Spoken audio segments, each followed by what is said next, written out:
যদি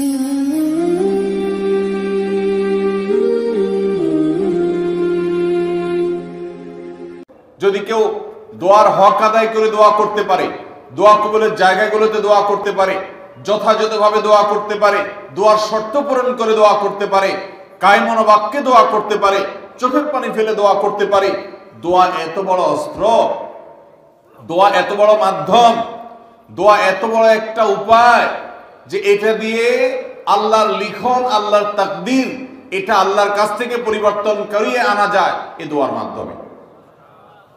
অথচ এই দোয়াও আমরা বেশি মানুষ করতে পারি না।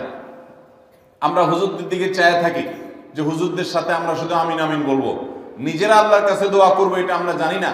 অথচ আল্লাহ বলেছেন উদউনি আস্তাজিব লাকুম, তোমরা আমার কাছে দোয়া করো, আমি তোমাদের দোয়া কবুল করব।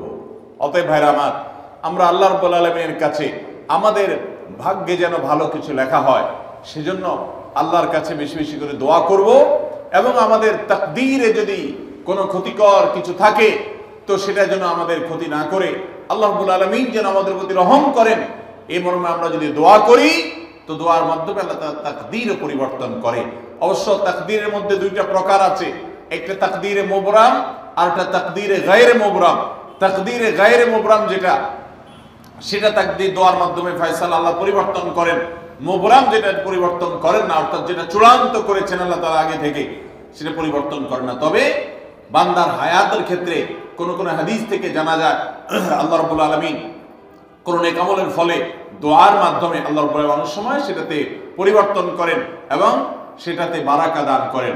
অতএব আমাদেরকে তাকদীর, ভাগ্য যেন সুপ্রসন্ন হয়, আমাদের নসিব যেন ভালো হয়, আল্লাহ যেন ভালো কিছু দান করেন, সেজন্য শবে বরাতে রাত ভরে ইবাদত বন্দিগি এই জন্য নয়, বরং আমাদের ভাগ্যে ভালো কিছু হওয়ার জন্য বছর জুড়ে আমাদেরকে নেক আমল করতে হবে। এক রাত ইবাদত বন্দেগি করলেন, সারা বছর কোন নফল নামাজ, ফরজ নামাজ, অন্যান্য ফরজ কাজ করলেন না, আর আপনি আশা করলেন যে আল্লাহ আপনার জন্য ভাগ্যে ভালো কিছু লিখে দিবে, এটা সঠিক নয়। আর ভাগ্যের নির্ধারণটা মূলত লাইলাতুল কদর, এটি বোঝা যায় সূরা দুখান থেকে, অন্যান্য সূরা থেকে।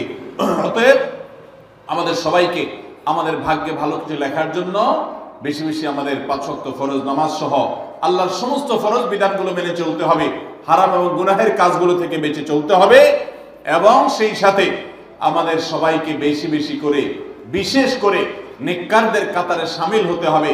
আমি যত বেশি নেককার হতে পারবো, ওই যে নামাজে আত্মীয়তার মধ্যে নেককারদের দোয়া পাবো, আমার প্রতি শান্তি আল্লাহর এমনি বর্ষিত হবে। এবং দ্বিতীয় আমল হলো বেশি বেশি করে আত্মীয় স্বজন, রক্ত সম্পর্কীয় যারা, তাদের সাথে বিশেষভাবে সুসম্পর্ক বজায় রাখতে হবে। সম্পর্ক নষ্ট করা যাবে না, সম্পর্ক ছিন্ন করা যাবে না। এবং তৃতীয় আমল হলো বেশি বেশি দোয়া করতে হবে। এই তিনও আমল যখন আমরা একযোগে চালাবো, একদিক থেকে সাধারণ সব নেক আমল করব, বিশেষভাবে আমি আত্মীয় স্বজনের সাথে সুসম্পর্ক বজায় রাখার চেষ্টা করব, এবং আল্লাহর কাছে দোয়ার আমলটা বেশি বেশি করব, বরকত নাজিল হওয়ার মতো কাজগুলো বেশি বেশি করব, ইনশাআল্লাহ আল্লাহ রাব্বুল আলামিন আমার নসিবে ভালো কিছু দিবেন এবং মন্দ কিছু থেকে আমাকে বাঁচাবেন। নবী করিম সাল্লাল্লাহু আলাইহি সাল্লাম আল্লাহর কাছে দোয়া শিক্ষা দিয়েছেন, আল্লাহুম্মা ইন্নী আউযু বিকা মিন দারকিল বালা, আল্লাহুম্মা ইন্নী আউযু বিকা মিন সুইল কাদা। আল্লাহ, আপনার কাছে আমার ভাগ্যের ক্ষতি থেকে আমি আপনার কাছে পানা চাই। অর্থাৎ আমার তাকদীরে, কাজার মধ্যে যদি কোনো ক্ষতিকর কিছু আপনি লিখে থাকেন, তাহলে সেই সুউল কাজা, এটা থেকে আমি আপনার কাছে পানা চাই।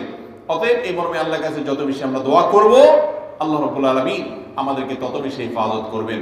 আল্লাহ তাআলা আমাদের নসিবে দুনিয়া এবং আখিরাতে, ইহকালে এবং পরকালে ভালো কিছু লেখেন, আমাদের নসিবে যেন ভালো কিছু হয় সেই তৌফিক আল্লাহ তাআলা আমাদেরকে দান করেন। আমরা সবাই আমলগুলো করবো তো ইনশাআল্লাহ। আল্লাহ আমাকে আপনাকে আমাদের সবাইকে আমলের তৌফিক দান করুন। জাযাকুমুল্লাহু খায়রা ওয়া আখিরু দাওয়ানা আনিল হামদুলিল্লাহি রাব্বিল আলামিন।